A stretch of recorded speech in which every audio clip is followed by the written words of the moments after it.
Alhamdulillah, Alhamdulillah, wassalatu wassalamu ala rasulillah wa ala alihi washabihi wa wala. La hawla wa la quwwata illa billahil aliyyil azim. Asyhadu an la ilaha illallah wahdahu la syarika lahu wa asyhadu anna Muhammadan abduhu wa rasuluh. La nabiyya ba'dahu. Allahumma shalli ala sayyidina Muhammad wa ala alihi washabihi wa barik wa sallim. Usikum wa nafsi bi taqwallah. Qala Allah ta'ala fil Qur'anil Karim, a'udzu billahi minasyaitonir rajim. Bismillahirrahmanirrahim. Wa qala ta'ala, ya ayyuhalladzina amanu ittaqullaha haqqa tuqatih wa la tamutunna illa wa antum muslimun. Ya ayyuhalladzina amanu alladzi khalaqakum min nafsin wahidah wa khalaqa minha zawjaha wa bassa minhuma rijalan katsiran wa nisaa'a wattaqullaha alladzi tasaaluna bihi wal arham innallaha kana 'alaikum raqiba. Rabbi shrah li sadri wa yassir li amri wahlul 'uqdatam min lisani yafqahu qawli. Jamaah Jumat yang dirahmati Allah Subhanahu wa taala, sudah sepatutnya saya selaku khatib di siang hari ini di Masjid Nur Arabi yang dirahmati oleh Allah untuk mengajak para jamaah untuk senantiasa bersyukur kepada Allah, bersyukur dengan lisan alhamdulillah dan bersyukur dengan hati. Artinya ada keikhlasan di dalam diri kita, khususnya dalam hati kita ya. Kita merasa cukup, merasa qanaah, merasa yuhud dengan apa yang diberikan oleh Allah kepada kita melalui takdir yang baik ataupun takdir yang jelek. Karena Allah mensifati dirinya innallaha ala kulli syai'in qadir atau innahu ala kulli syai'in qadir, Maha Kuasa atas segala sesuatu. Nah, sebelum saya menyampaikan beberapa pesan atau mungkin bisa dikatakan ilmu, saya ingin berpesan pada para jamaah bahwasanya kita masih sedang dalam proses ya pesta demokrasi di dalam negara kita Indonesia. Maka dari itu saya berpesan melalui mimbar ini, jangan sampai ya kita berbeda pilihan, kita berbeda pilihan tentang hak demokrasi di dalam pemilu 2024. Capres atau cawapres siapapun, kita semua punya hak pilih, dan itu kita namakan hak demokrasi ya. Jangan sampai hanya karena beda pilihan bapak-bapak atau saudara-saudaraku di sini akhirnya bertikai dengan tetangga atau bertikai dengan saudara hanya karena perbedaan pilihan. Jangan berlebih-lebihan ya, karena ini hanya sebuah proses demokrasi. Tetapi ingat, semoga yang terpilih adalah yang terbaik ya, dan menjadi kehendak Allah Subhanahu wa taala. Yang penting setelah proses demokrasi selesai, ingat kita akan berada di bulan Ramadan ya, dan persiapkan diri kita, dan tidak ada cara lagi untuk meningkatkan takwa selain mendekatkan diri kepada Allah, mungkin melalui meningkatkan ibadah kita ya. Ibadah itu banyak ya. Nah, di siang kali ini saya akan membahas tentang 5 makhluk Allah yang dipanjangkan umurnya ila yaumil qiyamah ya. Jadi bapak-bapak ada 5 makhluk Allah ya, 5 makhluk Allah yang dipanjangkan umurnya sampai hari kiamat bapak-bapak. Kenapa saya memilih tema ini? Karena saya ingin merangsang atau menambah minat bapak-bapak atau adik-adik tentang wawasan Islam. Jadi ilmu Islam ini banyak, ada ilmu fikih, ada ilmu tafsir dan lain sebagainya ya. Nah, jadi saya berharap setelah tema ini saya bacakan, adik-adik atau saudara-saudara ini semakin bersemangat ya untuk mempelajari Islam, mungkin membaca kajian tafsir dari Al-Imam Ibnu Katsir, tafsir Al-Qur'anul Azim dan lain sebagainya. Itu banyak adik-adik yang tersemangat juga banyak. Itu merupakan juga dalam rangka fastabiqul khairat. Nah, ada makhluk Allah ya yang dipanjangkan oleh umurnya oleh Allah sampai ila yaumil qiyamah bapak-bapak. Yang pertama itu adalah ikan nun. Nah, ikan nun adalah ikan yang menelan Nabi Yunus alaihissalam. Itu di dalam Al-Quran juga dijelaskan bahwasanya seandainya ya, Nabi Yunus tidak beristighfar dan memohon ampun kepada Allah, maka Yunus akan berada di dalam perut ikan tersebut ila yaumil qiyamah. Jadi ikan ini sangat besar sekali nih Bapak-bapak. Hampir setara dengan sebuah pulau menurut para alim ulama ya, di dalam kitab-kitab tafsir itu. Namanya ikan nun ya. Itu makhluk Allah yang pertama ya, yang saya sebutkan di mimbar ini, yang dipanjangkan umurnya sampai hari kiamat.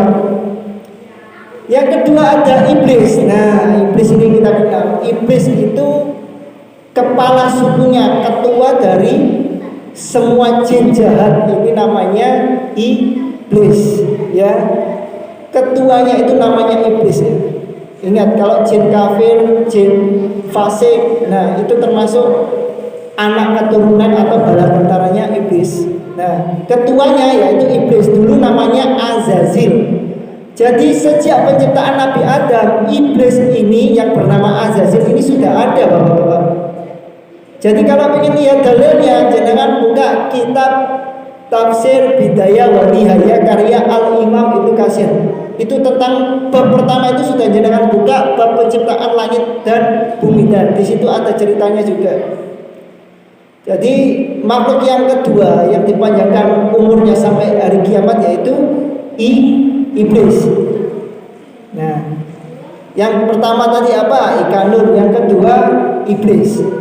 Yang ketiga ada Dajjal. Nah, Dajjal ini sudah ada juga sejak zaman Nabi Musa. Nama aslinya Musa As-Samiri.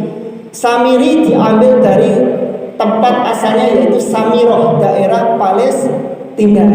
Sampai sekarang Dajjal ini sudah ada, Bapak-bapak. Ada dua pendapat riwayat ya.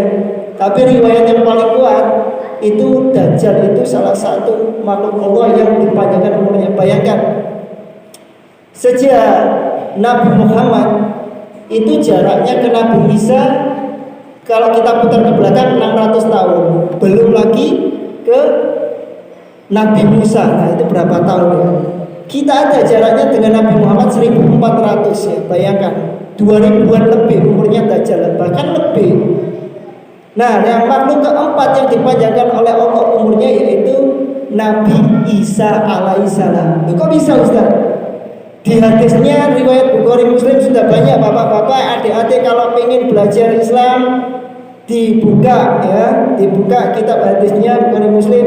Nabi Isa itu 600 tahun yang lalu, bahkan 1400 kalau dari zaman kita ya, kita ke Nabi Muhammad 1400 mundur lagi 600, 2000 tahunan yang lalu. Nabi Isa itu sudah diangkat ke langit umur 33 tahun. Jadi sekarang umurnya gimana, Ustaz? Umurnya Nabi Isa itu di-off-kan di langit ya. Makanya waktu peristiwa Isra dan Mi'raj Nabi Muhammad, waktu ada perintah sholat ya Bapak-bapak, perintah sholat itu saking pentingnya sholat ya, saking derajatnya paling tinggi sholat itu, sampai Nabi Muhammad dipanggil ke langit pertama, kedua, ketiga, keempat, kelima, keenam, ketujuh sampai Sidratul Muntaha. Itu hanya untuk apa? Menerima perintah sholat. Loh Ustaz, kalau perintah-perintah lain itu nggak pakai dipanggil lah. Nabi Muhammad untuk perintah zakat, puasa, haji dan lain sebagainya itu hanya melalui wahyu, ya. Itu perbedaannya. Kenapa sholat menjadi derajat yang paling tinggi? Makanya jangan sampai adik-adik sholatnya bolong-bolong, jangan sampai. Loh Ustaz, saya masih bolong-bolong, nggak apa-apa, dicicil ya. Dicicil mungkin maghrib, nanti ketularan isya, nanti sebagainya bisa menyusul. Karena hidayah itu adalah dari Allah dan milik semua orang. Saya lanjutkan ya. Jadi umurnya Nabi Isa sekarang di-off-kan di langit 33 tahun. Jenengan kalau baca hadisnya nanti Nabi Isa akan turun memimpin ya, memimpin kita semua. Kalau alhamdulillah kita masih diberi kesempatan atau belum diwafatkan, kita akan menangi Bapak-bapak. Tapi nanti dipimpin oleh keturunan Nabi yang namanya disebut Rasulullah, kata Rasulullah bukan kata saya. namanya seperti namaku Muhammad, nama ayahnya seperti nama ayahku Abdullah. Dia akan memimpin selama 7 sampai 10 tahun bersama Nabi Isa alaihissalam. Nah, Nabi Isa nanti tugasnya apa? Nah, Nabi Isa nanti hanya membimbing Imam Mahdi dan menjelaskan kepada umat Kristiani atau yang kita kenal umat Kristen, entah Katolik, Protestan. Nanti tugasnya Nabi Isa ada beberapa yang akan saya sebutkan, yaitu menghancurkan semua salib di dunia. Yang kedua, membunuh Ya'juj dan Ma'juj, ya. Yang ketiga, ikut membenarkan ajaran Nabi Muhammad Sallallahu Alaihi Wasallam. Jadi Nabi Isa nanti Islam. Makanya di akhir zaman hadisnya jelas, mau tidak mau semua akan menjadi Islam. Sampai nanti ada generasi terburuk dari yang terburuk sejak Nabi Adam diciptakan sampai nanti Nabi Isa diwafatkan. Loh, Ustaz, Nabi Isa diwafatkan di mana? Di samping Nabi Muhammad. Jadi sekarang di samping kuburnya Nabi Muhammad, ya, ada 2 sahabat, Abu Bakar dan Umar bin Khattab. Ada 1 tempat kosong lagi. Nah, jenengan kalau lihat itu ada 1 tempat kosong lagi, itu nantinya untuk Nabi Isa alaihissalam. Itu salah satu makhluk Allah yang dipanjangkan umurnya. Dan yang terakhir apa? Ya'juj dan Ma'juj. Ini sudah ada sejak Nabi Zulkarnain masih itu, Bapak-bapak. Bayangkan, Ya'juj dan Ma'juj itu setelah Dajjal kita nanti ujiannya, yaitu ada Ya'juj dan Ma'juj yang akan membunuh semua yang ada di hadapannya termasuk manusia.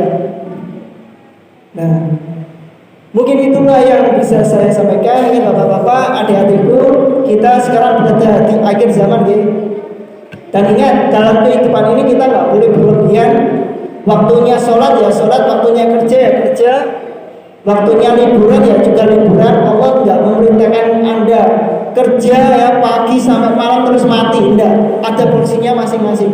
Waktunya sholat ya sholat, waktunya dengan keluarga ya keluarga, ya. Jangan terlalu mengejar dunia. Loh, Islam larang kaya? Enggak. Kalau kalian nggak kaya, kita pasti nggak bisa haji. Ya, kita pasti nggak bisa bantu fakir miskin. Ya, kaya itu dalam Islam dianjurkan. Tetapi sederhana itulah gaya hidup kita atau gaya yang patut kita contoh dari Nabi Muhammad Sallallahu Alaihi Wasallam.